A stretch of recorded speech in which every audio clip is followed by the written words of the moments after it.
नमस्कार, आप देख रहे हैं एनपी न्यूज। मैं हूं आपके साथ काजल ठाकुर। राजधानी लाइव में दिल्ली की खबर सबसे पहले आपको बताते हैं। दिल्ली के मुख्यमंत्री अरविंद केजरीवाल ने कोरोना योद्धा स्वर्गीय शिवजी मिश्रा के परिजनों से मुलाकात की और उन्हें 1 करोड़ रुपए की सहायता राशि का चेक सौंपा है। मुख्यमंत्री ने कहा है कि स्वर्गीय शिवजी मिश्रा कल्याणवासी स्थित RSBV में शिक्षक थे। वो मेहनती और कर्मठ शिक्षक थे। उन्होंने अपनी अंतिम सांस तक लोगों की सेवा की। हम उनकी कमी को पूरा तो नहीं कर सकते, लेकिन मुझे उम्मीद है कि इस आर्थिक मदद से उनके परिवार को थोड़ी मदद मिलेगी। हम दिल्ली सरकार में उनके बेटे को नौकरी भी देंगे। मुख्यमंत्री अरविंद केजरीवाल ने कोरोना योद्धा स्वर्गीय शिवजी के घर जाकर उनके परिजनों से मुलाकात की और दिल्ली सरकार की तरफ से उनके परिजनों को 1 करोड़ रुपए की सहायता राशि का चेक सौंपा। इस दौरान उन्होंने परिवार के सदस्यों से बातचीत की, उनको ढांढस बंधाया और भविष्य में जरूरत पड़ने पर हर संभव मदद का आश्वासन दिया है। सीएम अरविंद केजरीवाल ने कहा कि स्वर्गीय शिवजी मिश्रा हमारे दिल्ली सरकार के स्कूल में शिक्षक थे। वो बहुत ही मेहनती और कर्मठ शिक्षक थे। कोरोना काल के दौरान उनकी ड्यूटी लगी थी और उसी दौरान वो कोरोना से संक्रमित हो गए थे और कोरोना की वजह से उनकी मौत हो गई थी। सीएम ने कहा कि उनकी मृत्यु की वजह से उनके परिवार पर जो गुजर रही है उसे मैं समझ सकता हूं। हम उनकी कमी को तो पूरा नहीं कर सकते। आज मैंने दिल्ली सरकार की तरफ से उनके परिवार को 1 करोड़ रुपए की सहायता राशि का चेक प्रदान किया है। वो अपने पीछे अपनी पत्नी और 2 बच्चों को छोड़ गए हैं। उनका बड़ा बेटा अभी नौकरी की तैयारी कर रहा है। हम दिल्ली सरकार में उसको नौकरी देंगे। परिवार को कभी भी मदद की जरूरत होगी, हम मदद करने का प्रयास करेंगे। परिवार अपने आप को अकेला ना समझे, सरकार हमेशा उनके साथ है। आपको ये बता दें कि मूल रूप से दिल्ली के रहने वाले स्वर्गीय शिवजी मिश्रा पेशे से शिक्षक थे। वो कल्याणवासी स्थित RSBV में बतौर TGT तैनात थे। इस स्कूल में प्रवासी मजदूरों की स्क्रीनिंग, उनकी आवाजाही, उनको भोजन उपलब्ध कराने और अस्थायी ठहरने की व्यवस्था की गई थी। साथ ही स्वर्गीय शिवजी मिश्रा ने भी स्कूल में कोविड ड्यूटी के तहत काम किया। ड्यूटी के दौरान वो कोरोना से संक्रमित हो गए थे और तबीयत बिगड़ने से उनका निधन हो गया था।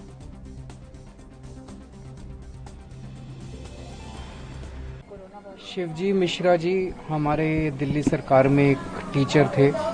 बहुत ही मेहनती और कर्मठ टीचर थे। उनकी कोरोना काल के दौरान ड्यूटी लगी और उसकी वजह से उन्हें कोरोना हो गया और कोरोना की वजह से उनकी मौत हो गई। तो मैं समझ सकता हूं कि परिवार पे जो गुजर रही है उसकी वजह से उनकी कमी को तो हम पूरा नहीं कर सकते, लेकिन दिल्ली सरकार की तरफ से अभी मैंने इनके परिवार को 1 करोड़ रुपए की राशि का सहयोग चेक दिया है। उनके पीछे उनकी पत्नी है, 2 बच्चे हैं और जो बड़ा बेटा है वो अभी नौकरी के लिए ट्राई कर रहा है। हम दिल्ली सरकार में उनको नौकरी देंगे और अभी जो भी मदद की ज़रूरत होगी कभी भी ये परिवार अपने आप को अकेला ना समझे। दिल्ली सरकार उनके साथ है। सर, ब्लैक फंगस को लेकर आज एक महत्वपूर्ण बैठक की, उसमें कई फैसले लिए गए हैं। सर, किस तरह से दिल्ली जो है प्रभावित है, कितने पेशेंट्स हैं अभी? सबसे पहले तो मैं सभी से अपील करना चाहता हूँ, सभी हॉस्पिटल से, डॉक्टर से, कि स्टीरॉइड्स का कम से कम इस्तेमाल करें। जो निकल के आया कि बहुत ज़्यादा स्टीरॉइड्स इस्तेमाल करने से, और जो पेशेंट्स हैं वो अपनी शुगर का ख्याल रखें। स्टीरॉइड्स और शुगर इन दोनों का मिश्रण होके ये ब्लैक फंगस ज़्यादा हो रहा है, तो ये दोनों चीज़ों का ख्याल रखें। इसके बारे में हम जनता को जागरूक भी करेंगे। और दूसरा, इसके लिए एक इंटरडिसिप्लिनरी डॉक्टर्स की टीम बनाने की ज़रूरत है। ये निकल के आया कि इसके इलाज के लिए कई डिसिप्लिन के डॉक्टर्स की टीम बनाने की ज़रूरत है जो कि उस मरीज का ख्याल रखे। तो हमने GTB में, सरकारी में, प्राइवेट में तो अपने अपने वो करते हैं, सरकारी में हमने GTB, LNJP और राजीव गांधी हॉस्पिटल, इन तीनों में हमने स्पेशल अरेंजमेंट्स किए हैं ऐसे मरीजों का इलाज करने के लिए। और तीसरा, जो इसके इंजेक्शंस हैं वो उसकी बहुत ज़्यादा कमी है। तो हमने केंद्र सरकार को भी लिखा है कि बिकॉज सारे अब जो भी प्रोडक्शन है वो केंद्र सरकार ने उसके ऊपर टेक ओवर कर लिया है, तो केंद्र सरकार बांट रही है सारे इंजेक्शंस। हमें पूरी उम्मीद है कि केंद्र सरकार जितने भी इंजेक्शंस की जरूरत पड़ेगी वो देगी। एक्चुअली जैसे कल एक हमने टीम बनाई है डॉक्टर्स की, वो डॉक्टर्स की टीम के पास आपको अप्लाई कर एसओपी जारी किया है कि जो इंजेक्शन है वो किस तरह से दिए जाएंगे। तो उस एसओपी के हिसाब से एक टीम बनाई है, वहां पे वो अप्लाई करते हैं और फिर वो टीम देखती है कि इंजेक्शन की जरूरत है कि नहीं है। उनके पास कल तक 84 के करीब एप्लीकेशंस आई थी अलग अलग हॉस्पिटल से।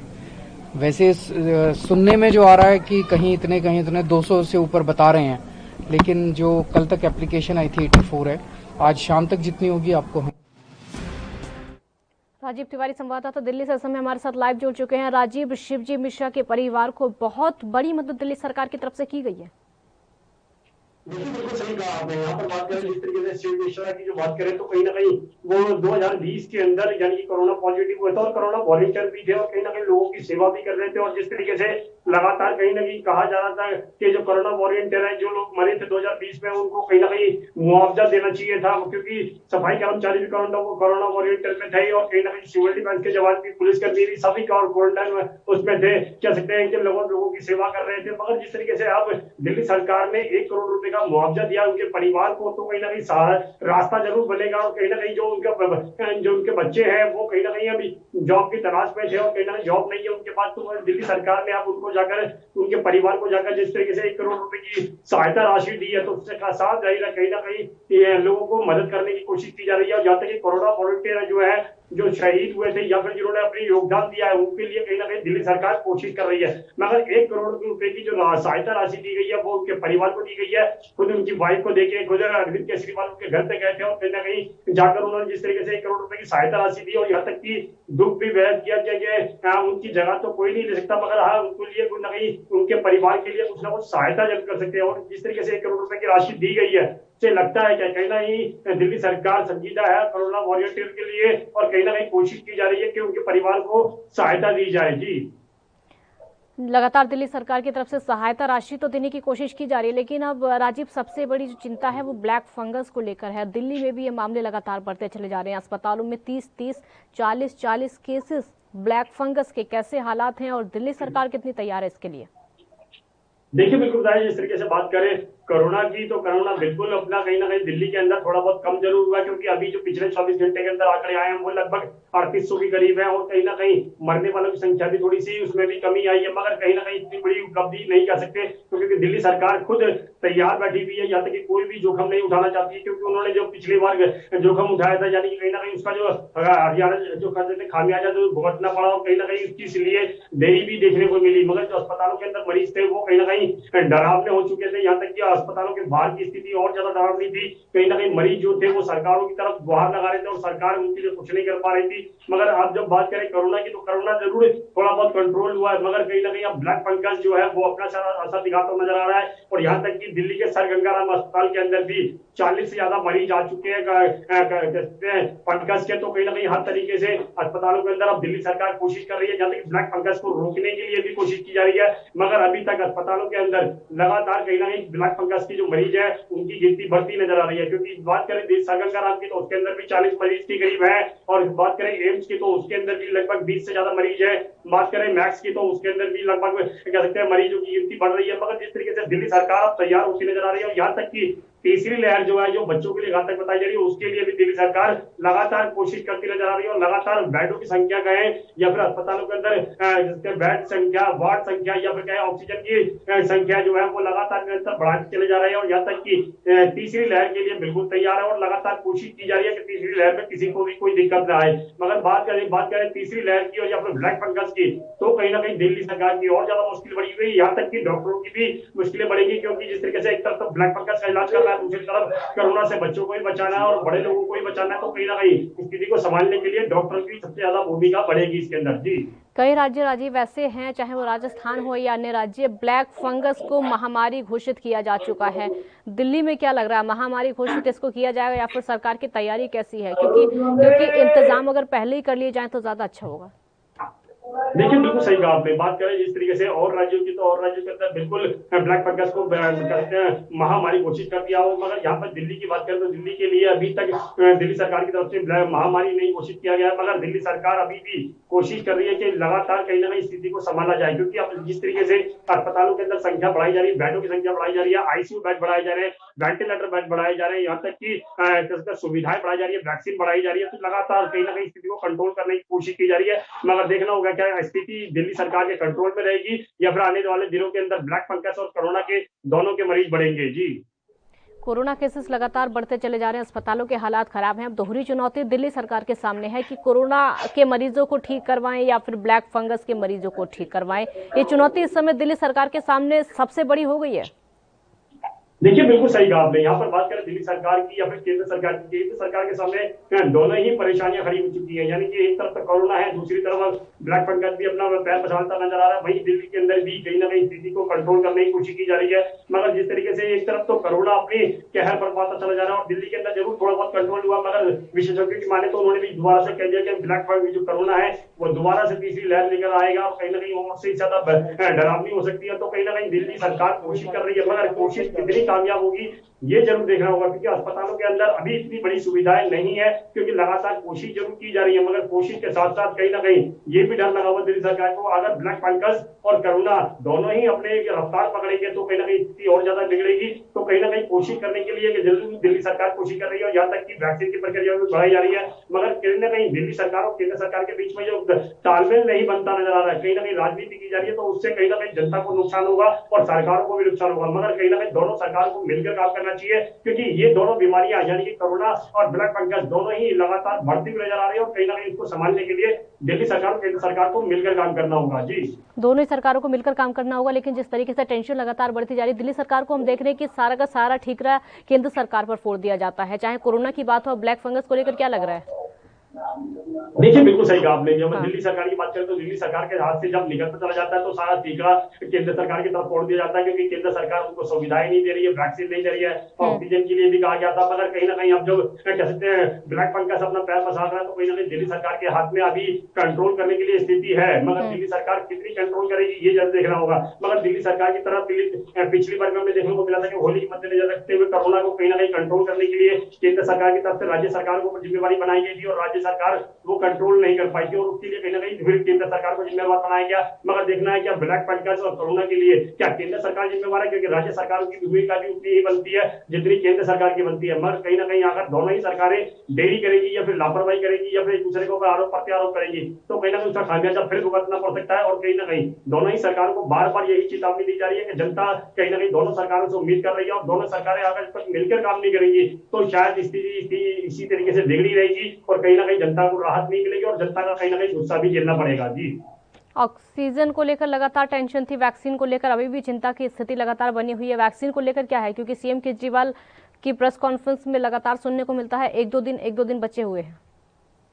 देखिए बिल्कुल सही कहा आपने। यहाँ पर बात करें ऑक्सीजन की, तो ऑक्सीजन की कमी बिल्कुल अब कम होती नजर आ रही है, क्योंकि लगातार अस्पतालों के अंदर ऑक्सीजन प्लांट लगाए जा रहे हैं और निरंतर कोशिश की जा रही है ऑक्सीजन की कमी किसी को भी ना हो। मगर बात करें वैक्सीन की, तो वैक्सीन के लिए कहीं ना कहीं दिल्ली सरकार बार बार हर प्रेस वार्ता के अंदर यही कहती है कि उनके पास 2 दिन की वैक्सीन है, 3 दिन की वैक्सीन है, 2 दिन की वैक्सीन है, 3 दिन की वैक्सीन है, मगर कहीं ना कहीं ये स्पष्ट नहीं करती कि उनके पास वैक्सीन का कोटा कितना है, यानी कि अगर 4 दिन की वैक्सीन है तो 4 दिन की वैक्सीन उनके पास कितनी है ये स्पष्ट नहीं कर रही है और बार बार केंद्र सरकार के ऊपर छोड़ दिया जाता है कि केंद्र सरकार उनको मदद नहीं कर रही है। और केंद्र सरकार की तरफ से भी कहा जा रहा है कि वैक्सीन हमारे पास पर्याप्त मात्रा के अंदर है, हम दिल्ली सरकार को दे रही है और दिल्ली सरकार कहीं ना कहीं जनता को गुमराह कर रही है। तो कहीं ना कहीं स्थिति को कंट्रोल करने के लिए हम बार बार वही कह रहे हैं कि दोनों सरकार को मिलकर काम करना होगा, क्योंकि ये दोनों महामारी है बहुत ज्यादा बड़ा रूप ले सकती है और कहीं ना कहीं इसको कंट्रोल करने के लिए दोनों सरकारों को साथ मिलकर काम करना होगा। मगर अगर दोनों सरकारें काम नहीं करेंगी मिलकर तो कहीं ना कहीं इसका खामियाजा भी जनता को और सरकार को दोनों को भुगतना पड़ेगा। जी, शिवजी मिश्रा के घर पर जब सीएम पहुंचे थे कैसा रिएक्शन उनके परिवार का था, किस तरह, क्योंकि बहुत बड़ी मदद अगर की गई है तो जाहिर सी बात है परिवार में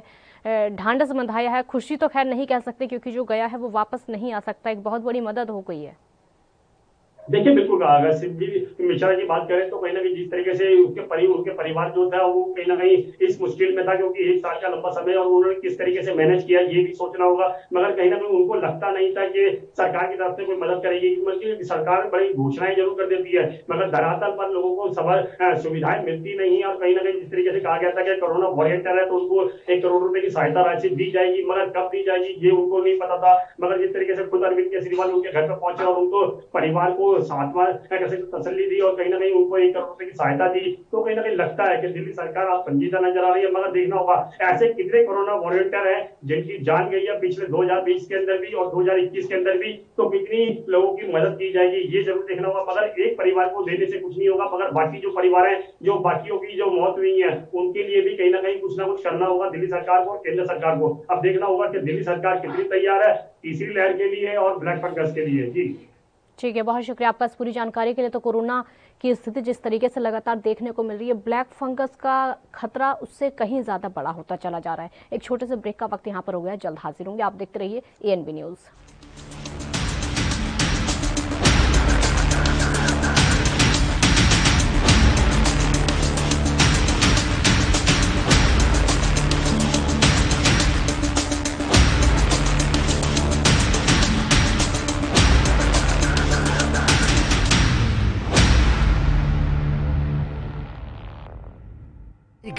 कृपया ध्यान दें, ANB express news on wheels, Tata sky, Airtel, Facebook page, Instagram, Jio TV, Google play, YouTube और ऐप स्टोर पर रात 9 बजे एएनबी न्यूज पर आ रही है। धन्यवाद। कम ब्रेक और ज्यादा खबरों के साथ देखिए ANB news in channel number पर।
ब्रेक के बाद एक बार फिर स्वागत है आपका। तो मुंबई के दहीसर पुलिस ने 2 ऐसे लोगों को गिरफ्तार किया है जो नकली पुलिस अधिकारी बनकर कोरोना महामारी में लॉकडाउन के उल्लंघन के नाम पर लोगों के साथ लूटपाट और ठगी करते थे। दरअसल ये मामला दहीसर के आनंद नगर का है, जहां पर आरोपी 2 बजे के बाद ऐसे लोगों को टारगेट बनाते थे जिनका घर और दुकान एक में ही होता है, जो घर का शटर उठाकर सामान लेने या फिर किसी काम से बाहर चले जाते हैं। उनको लॉकडाउन के उल्लंघन के नाम पर पैसों की ठगी की जाती है। ऐसे ही एक व्यक्ति शटर गिराकर जाने के लिए बाहर निकला था, वैसे ही नकली पुलिस के अधिकारी ने उस आदमी को पकड़कर कहा कि तुमने लॉकडाउन का उल्लंघन किया है, तुमको पुलिस स्टेशन चलना पड़ेगा। इसी बीच आरोपी ने उसकी पान की दुकान से तकरीबन 70,000 के सामान का बीड़ी, सिगरेट, पान मसाला समेट लिया और व्यक्ति का कॉलर पकड़कर प्राइवेट गाड़ी में बैठाकर उसे पुलिस स्टेशन ले जाने की बात कहकर फाउंटेन होटल के पास ले जाकर चाकू दिखाकर जेब में रखे 7,000 रुपए भी ले लिए और वहां से भाग निकले। हालांकि पीड़ित की शिकायत पर सीसीटीवी की मदद से आरोपी और उसके साथी के कार ड्राइवर के साथ गिरफ्तार कर लिया है।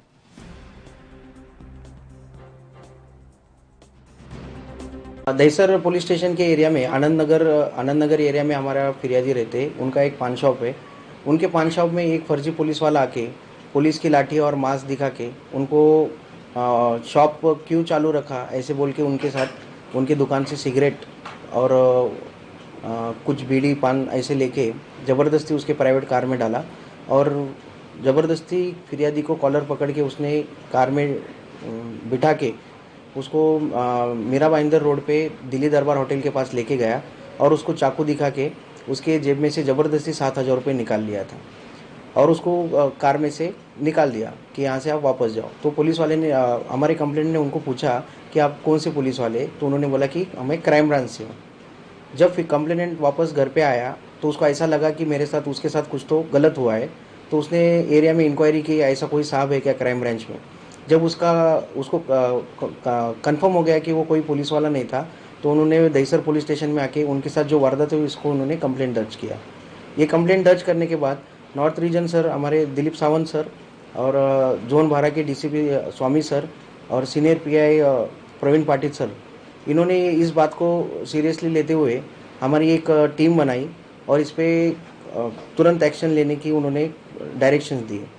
ये वारदात में जो प्राइवेट कार उन्होंने यूज़ किया था आरोपी ने, ये प्राइवेट कार के हमने हमारे एरिया के जितने भी गवर्नमेंट के थ्रू कैमरे लगाए हैं या प्राइवेट कैमरे हमने चेक किए, उसमें से हमने वो कार की डिटेल्स निकाली। कार का नंबर हमने वहाँ से ढूंढ के निकाला और उसके अलावा भी हमने जो भी एरिया में कैमरेज लगे वो कैमरेज पे पढ़ाई की, तो हमें पता चला कि वो वसई के थ्रू वसई के साइड में निकल गया है। और मीनवाइल हमने गाड़ी के नंबर से भी उसको ट्रैक करने की कोशिश की, तो ये गाड़ी वसई में चल रही थी हमें पता चला और हमारी टीम ने उसको ट्रैप लगा के उनको पकड़ लिया। उनसे अभी तक पुलिस का मास्क, पुलिस का सिंबल का मास्क और पुलिस की जो फाइबर की लाठी है और चाकू बरामद किया है।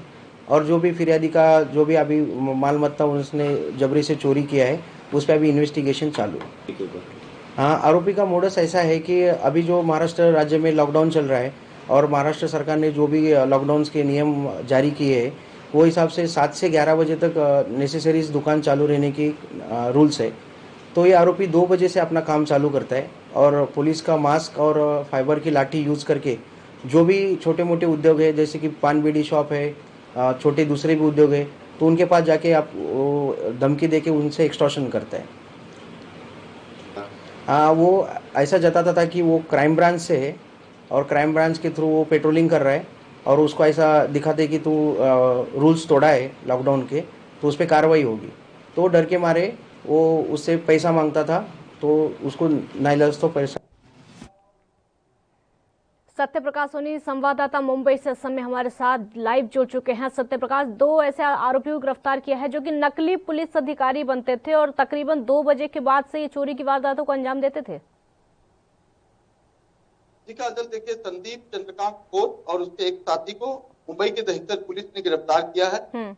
यह गिरफ्तारी इसलिए की गई है क्योंकि ये दोनों शख्स जो है मुंबई की सड़कों पर, सुनसान सड़कों पर नकली पुलिस बनते थे और हाथ में डंडा और मुंबई पुलिस का मास्क लगाकर लोगों को ये कहते थे कि वो पुलिस वाला है। ऐसे में जो भी कोई दुकान खुली रहती थी, खासकर उन दुकानों को टारगेट करते थे जिन दुकानों में या तो कोई रहता है या फिर दुकान और रहने के दोनों स्थान था। ऐसे में जब भी कोई दुकान से बाहर निकलता था उसको तुरंत जाकर पूछते थे कि आपने लॉकडाउन के दौरान दुकान क्यों खोली और आपको पुलिस स्टेशन चलना पड़ेगा। इस शिकायत के बाद वो उनको अपना डंडा और मास्क दिखाते थे कि हम पुलिस वाले हैं और उनको गाड़ी में बिठाकर सुनसान जगह लेके जाते थे। उसके बाद उनके साथ लूटपाट मारपीट कर उनको लूट के भगा देते थे। इस तरह की शिकायत दहिसर आनंद नगर इलाके के शिकायत करना देखी तो मुंबई की दहिसर पुलिस ने इस पर छानबीन शुरू की। छानबीन में सबसे पहले पुलिस ने इलाके के सीसीटीवी फुटेज खंगाले। इस सीसीटीवी में तमाम तरह की गाड़ियां दिखी, खासकर उस गाड़ियों का जिक्र किया गया जैसा कि शिकायतकर्ता ने बताया था कि व्हाइट कलर की जो है अर्टिका कार थी उसमें बिठाकर वो लेके गए थे। उसको लेकर उन्होंने जांच की ताक में पता लगा कि मीरा रोड इलाके में दिल्ली दरबार होटल के पास एक शख्स जो है इसी तरह से पूछताछ कर रहा है। जी, कब से ये क्या कुछ निकलकर सामने आया अब तक जांच में है? ये कितनी बड़ी गैंग थी? ये 2 लोग ही उसमें शामिल थे या फिर कुछ और लोग भी शामिल थे जो कि इस तरह की वारदातों को अंजाम देते थे? देखिए काजल, जिस तरह से जानकारी मिली है मुंबई के 8 इलाकों में इस तरह की वारदात को ये लोगों ने अंजाम दिया, यानी कि लंबे वक्त से ये लोग इस तरह से नकली पुलिस बनकर लोगों को बेवकूफ बनाने का काम कर रहे थे। लिहाजा ये भी जानकारी मिली है कि जब कोविड सेंटर में लोगों को बेड नहीं मिलता था तो यही नकली पुलिस बनकर लोगों को बेड भी दिलाने का काम करते थे। ऐसे में ऑक्सीजन की कमी आई तो ऑक्सीजन को लेकर भी ये लोगों ने कई लोगों को बेवकूफ बनाया कि 5,000 रुपया दीजिए आपको तुरंत ऑक्सीजन मुहैया करवा लिया जाएगा। दूसरी तरफ नकली पुलिस बनकर कई दुकानों में ये लोगों ने घुसकर उनकी रेकी की, तफ्तीश की, उसमें से दुकान में रखे तमाम पैसे और सामान लेकर अब चक्कर हो गए। हालांकि 8 जगह ही पुलिस स्टेशन में मामले दर्ज हुए हैं, लेकिन बाकी कई जगह इस तरह की शिकायतें मिली है जबकि मामला भी दर्ज नहीं किया गया। तो लिहाजा मुंबई दहिसर पुलिस अब लगातार उनकी जानकारी निकाल रही है कि कौन कौन तो लोकेशन पे और कहां पे गए थे, इनके संपर्क में और कितने लोग शामिल हैं। सत्यप्रकाश, जिस तरीके से महाराष्ट्र की सरकार दावे करती है बड़े बड़े महाराष्ट्र को विकसित करने के और उसके अलावा तमाम बड़े बड़े दावे, लेकिन इस तरह के जो लोग हैं वो भी मुंबई से निकलकर ही सामने आते हैं। इस तरह की जो वारदातें हैं वो भी मुंबई में लगातार देखने को मिलती है, चाहे भ्रष्टाचार का मामला हो, चोरी, लूट, डकैती, तमाम ऐसी चीजें हैं। और ये जो गैंग है इस तरह की, ये तमाम सक्रिय गैंग हैं जो कि मुंबई में देखने को मिलती है। कहीं ना कहीं प्रशासन की तरफ से चूक रह जाती है इसको संभालने में, सतर्कता बरतने में, इन गैंग पर शिकंजा कसने में। जाहिर तौर पर काजल, देखिए इस तरह के जब मोडस आते हैं तो मुंबई पुलिस उस नजरिए से देखना शुरू करती है। लिहाजा जिस तरह से जानकारी मिली है कि ये शख्स जो है साथी रहा है और 8 से 10 इलाकों में इस तरह की छापेमारी की है या लूटपाट की है, मारपीट की है, तो जाहिर तौर पर इसका शिनाख्त होना बेहद जरूरी है। हालांकि लगातार पूछताछ भी उससे की जा रही है, लेकिन सवाल बिल्कुल खड़ा होता है कि इस तरह की चीजें हो जाती है, उसके बाद मुंबई पुलिस या क्राइम ब्रांच के अधिकारी सक्रिय होते हैं, फिर उन पर कार्रवाई करते हैं। लिहाजा यही वो शख्स है जो भीड़ भाड़ का जो सहारा लेते हैं, अपनी पहचान को बताते हैं। हालांकि फर्जी आई कार्ड के जरिए भी कई बार देखा गया कि फर्जी मुंबई पुलिस का आई कार्ड बनाकर भी लोग गलत तरीके से इसका उपयोग करते हैं, क्योंकि लगातार मुंबई भीड़ भाड़ वाला इलाका है, व्यस्तता वाला इलाका है और तमाम तरह के लोग हैं जो व्यस्त रहते हैं, एक दूसरे को के साथ जो तमाम बातें शेयर भी नहीं करते। लिहाजा इसी का फायदा उठाकर इस तरह के जो क्रिमिनल आरोपी होते हैं उसको अंजाम देते हैं। बहुत शुक्रिया सत्यप्रकाश आपका इस पूरी जानकारी के लिए। तो नकली पुलिस अधिकारी बनकर लूटपाट की वारदातों को अंजाम देते थे 2 आरोपियों को गिरफ्तार कर लिया गया है। अब पंजाब की खबर आपको बताते हैं। 1 जुलाई 2021 से पंजाब सरकार सामाजिक सुरक्षा पेंशन शुरू हुई थी। साथ ही स्नातक मुफ्त शिक्षा के साथ साथ उन सभी बच्चों के लिए जो कि कोविड महामारी में अनाथ हुए, साथ ही उन परिवारों को भी जो अपने ब्रेड विनिंग सदस्यों को खो चुके हैं। अभूतपूर्व महामारी में अपने माता पिता दोनों को खोने वाले बच्चों के पालक माता पिता बनने का राज्य का कर्तव्य बताते हुए मुख्यमंत्री ने कहा कि उनकी सरकार सरकारी संस्थानों में मुफ्त शिक्षा सुनिश्चित करेगी। ऐसे बच्चों के साथ साथ उन परिवारों से संबंधित बच्चों के लिए जो कि कोविड के लिए अपनी कमाने वाली राशि खो चुके हैं। प्रभावित व्यक्ति 1 जुलाई से आशीर्वाद योजना के तहत तकरीबन 51,000 रुपए देने के लिए पात्र होंगे और राज्य स्मार्ट राशन कार्ड योजना के तहत मुफ्त राशन और सर्वत सौहार्द बीमा योजना के तहत कवरेज के हकदार होंगे। मुख्यमंत्री ने एक उच्च स्तरीय बैठक की और कोविड समीक्षा बैठक की अध्यक्षता करते हुए कहा कि राज्य सरकार प्रभावित परिवारों के सदस्यों को घर घर के रोजगार कारोबार मिशन के तहत उपयुक्त नौकरी खोजने में सहायता करेगी। ये राहत उपाय अनाथ बच्चों को तब तक मुहैया कराए जाएंगे जब तक वो 21 साल की उम्र हासिल नहीं कर पाते हैं। जिन परिवारों की मृत्यु हो गई है उनके मामले में इन्हें 3 सालों की आरंभिक अवधि के लिए उपलब्ध कराया जाएगा, जिसके बाद उनकी स्थिति का पुनः मूल्यांकन किया जाएगा और जहां असुरक्षा का अस्तित्व बना हुआ है वहां पर अवधि में उचित वृद्धि की जा सकती है। मुख्यमंत्री ने हर एक मामले के लिए प्रगति और राहत उपायों की समीक्षा के लिए सामाजिक सुरक्षा और महिला और बाल विकास मंत्री की अध्यक्षता में एक निगरानी समिति गठन की घोषणा की। उन्होंने कहा कि समिति की बैठक महीने में कम से कम एक बार जरूर होगी ताकि लोगों को मदद मुहैया कराई जा सके। तो अनाथ बच्चों के लिए मुख्यमंत्री की सौगात।